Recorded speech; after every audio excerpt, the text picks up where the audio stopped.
I could tell you about my person in disability culture, but why not let her introduce herself? My name is Maysoon Zayid, and I am not drunk, but the doctor who delivered me was. Zaid is a comedian, an actress, a writer, and a disabilities rights advocate. And I got 99 problems, and palsy is just one. what concepts drive her work? Now, I must warn you, I'm not inspirational. Disability justice and visibility. Suddenly, my disability on the World Wide Web is fair game. I would look at clips online and see comments like, yo, why is she tweaking? Yo, is she retarded? And my favorite, poor Gumby mouth terrorist, what does she suffer from? We should really pray for her. Humor as a tool of resistance.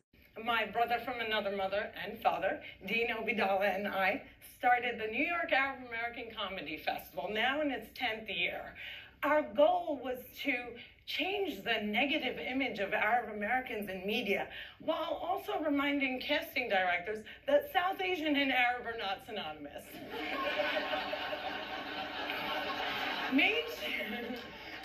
Mainstreaming Arabs was much, much easier than conquering the challenge against the stigma against disability. Intersectionality. If there was an oppression Olympics, I would win the gold medal. I'm Palestinian, Muslim, I'm female, I'm disabled, and I live in New Jersey. Representation. Disability is as visual as race. If a wheelchair user can't play Beyonce, then Beyonce can't play a wheelchair user.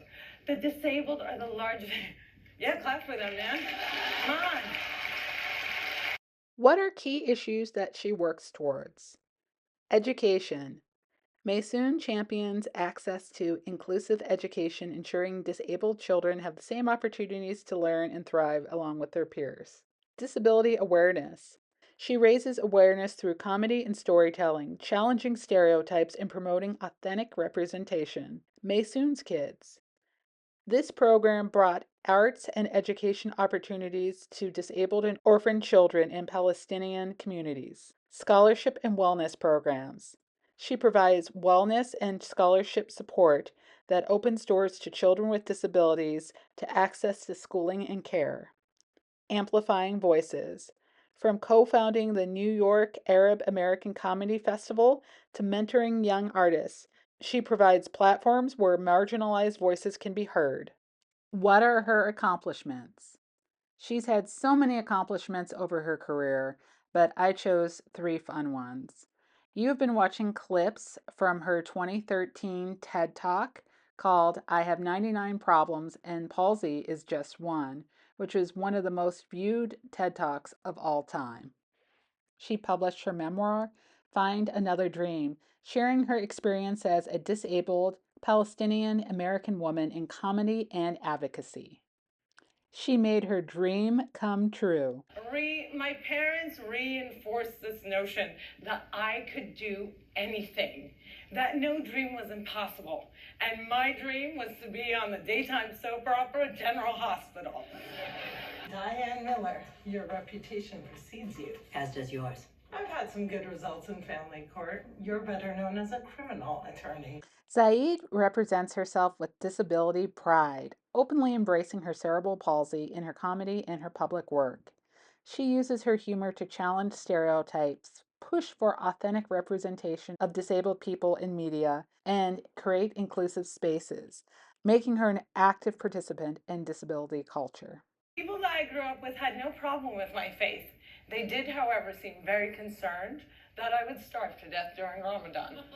I would explain to them that I have enough fat to live off of for 3 whole months, so fasting from sunrise to sunset is a piece of cake. So I chose this question in response to the reading this week. How does your family or community respond to your participation or lack of participation in traditions? And in Zaid's If You Can't Fast, Give, she explains how she tried to participate in fasting as part of Ramadan as long as she was able to, wanting to share in the same traditions as her family and her community. However, due to her disability, cerebral palsy, it eventually became too difficult and unsafe for her body to keep up with this practice. Her family had always been supportive of her and had encouraged her that if she couldn't keep up, that there were other ways that she could participate, such as giving on to others. She took this on as her cause and wanted to educate people that it was okay not to participate on fasting if it was unsafe to do so, and that giving was a viable option. This response shows how her community and family valued her inclusion and adaptation over exclusion. Her story highlights how religious traditions can remain meaningful when practiced in ways that honor both her faith and her disability.